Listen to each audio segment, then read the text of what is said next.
I just want to first get your thoughts on this attack. We've heard from the Turkish government. They suspect that ISIS is responsible for this. Do you see it that way, and retaliation for the Turkish government's crackdown on terrorism?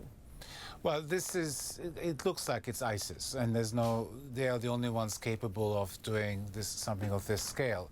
This said, that what ISIS is trying to do is kill two birds with one stone. They're really targeting Kurds in Turkey and Kurds who are supportive of the Syrian Kurds. Because if there's one group in the Middle East that has managed to bloody ISIS seriously, it has been the Syrian Kurds. The Syrian Kurds, with American support, have been attacking ISIS positions and have actually achieved great success.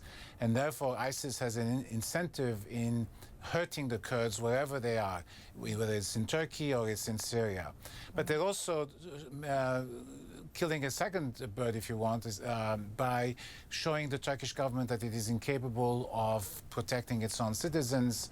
And this comes after the beginning of a crackdown, as you said, against ISIS in Turkey. Right. Until now, Turkey had been kind of reluctant to go after ISIS, but suddenly they've decided that ISIS is a threat. Right, I'm sure ISIS also hopes to divide Turkey even further. I mean, we saw the video there of the protesters out in the streets and security forces out there with tear gas and water cannons. I mean, is the concern that the country will not stand united in this apparent terrorist attack, especially when it comes to tensions being reignited between the Kurds and the Turkish community? Well, the tensions are not just between Kurds and Turks. There are tensions within the Turkish community between those who support the government and those who do not. It's interesting that on Friday, for instance, there was a large rally of ISIS supporters outside of Istanbul, where they actually had speeches attacking the government, Turkish government, threatening the Turkish government, and the police did nothing. And yet, when others protest against the Turkish government, whether it's gays and lesbians or as you saw today, the Turkish government takes a very aggressive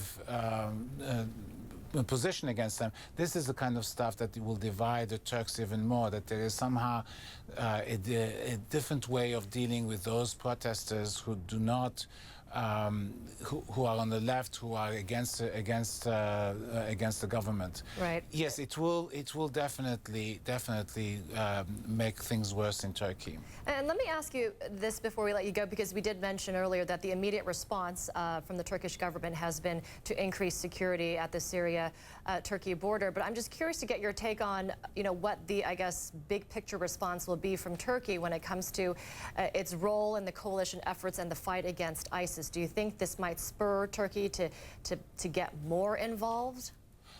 Well, the Turks have a very difficult decision to make because, look, they need to do three things if they want to increase pressure on ISIS.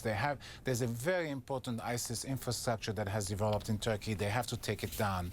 They have to stop the border crossings. A lot of the foreign fighters who go to Syria and join ISIS go through Turkey, so they have to do that.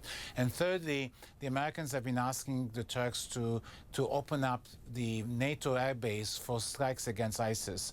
And so far, the Turks have refused.